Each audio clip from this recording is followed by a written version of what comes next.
Chapter 12. A Stormy Day. One day, late in the autumn, my master had a long journey to go on business. I was put into the dog-cart, and John went with his master. I always liked to go in the dog-cart. It was so light, and the high wheels ran along so pleasantly. There had been a great deal of rain, and now the wind was very high, and blew the dry leaves across the road in a shower. We went along merrily till we came to the toll-bar and a low wooden bridge. The river-banks were rather high, and the bridge, instead of rising, went across just level, so that in the middle, if the river was full, the water would be nearly up to the woodwork and planks, but as there were good substantial rails on each side, people did not mind it. The man at the gate said the river was rising fast, and he feared it would be a bad night. Many of the meadows were under water, and in one low part of the road the water was halfway up to my knees. The bottom was good, and master drove gently, so it was no matter. When we got to the town, of course, I had a good bait, but as the master's business engaged him a long time, we did not start for home until rather late in the afternoon. The wind was then much higher, and I heard the master say to John that he had never been out in such a storm, and so I thought, as we went along the skirts of a wood, where the great branches were swaying about like twigs, and the rushing sound was terrible. "I wish we were well out of this wood," said my master. "Yes, sir," said John. "It would be rather awkward if one of these branches came down on us." The words were scarcely out of his mouth, when there was a groan, and a crack, and a splitting sound, and tearing, crashing down among the other trees came an oak torn up by the roots, and it fell right across the road just before us. I will never say I was not frightened, for I was. I stopped still, and I believe I trembled. Of course I did not turn round or run away. I was not brought up to that. John jumped out, and was in a moment at my head. "That was a very near touch," said my master. "What's to be done now?" "Well, sir, we can't drive over that tree, nor yet get round it. There will be nothing for it but to go back to the 4 crossways, and that will be a good 6 miles before we get round to the wooden bridge again. It will make us late, but the horse is fresh." So back we went and round by the crossroads, but by the time we got to the bridge it was very nearly dark. We could just see that the water was over the middle of it, but as that happened sometimes when the floods were out, master did not stop. We were going along at a good pace, but the moment my feet touched the first part of the bridge, I felt sure there was something wrong. I dare not go forward, and I made a dead stop. "Go on, Beauty," said my master, and he gave me a touch with the whip, but I dare not stir. He gave me a sharp cut.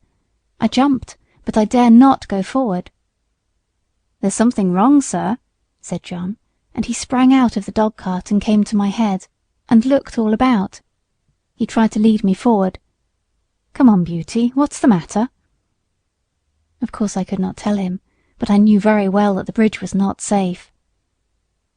Just then the man at the toll-gate on the other side ran out of the house, tossing a torch about like one mad. "Hoi, hoi, hoi! Halloo! Stop!" he cried. "What's the matter?"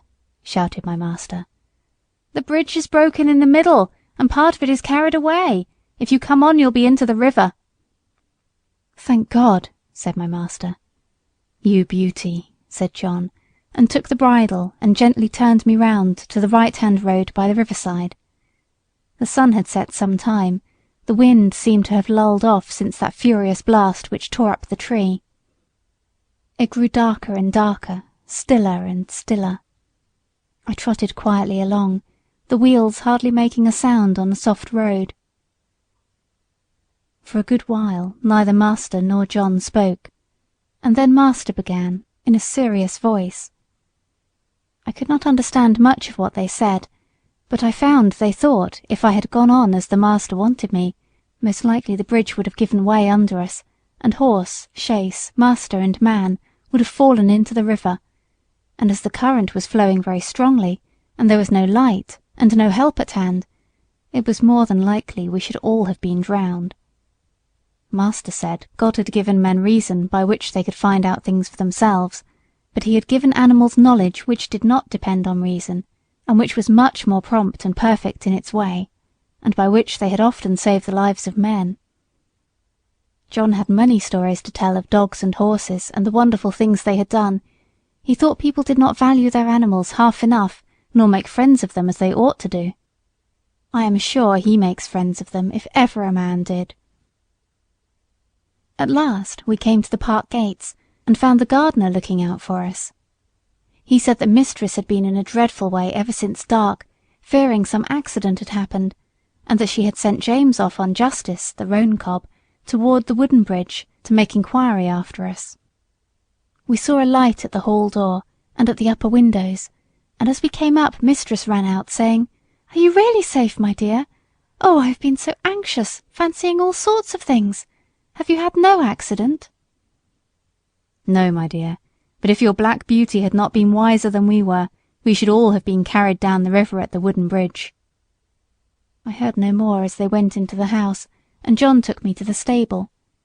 Oh, what a good supper he gave me that night, a good bran mash and some crushed beans with my oats, and such a thick bed of straw, and I was glad of it, for I was tired. End of chapter 12.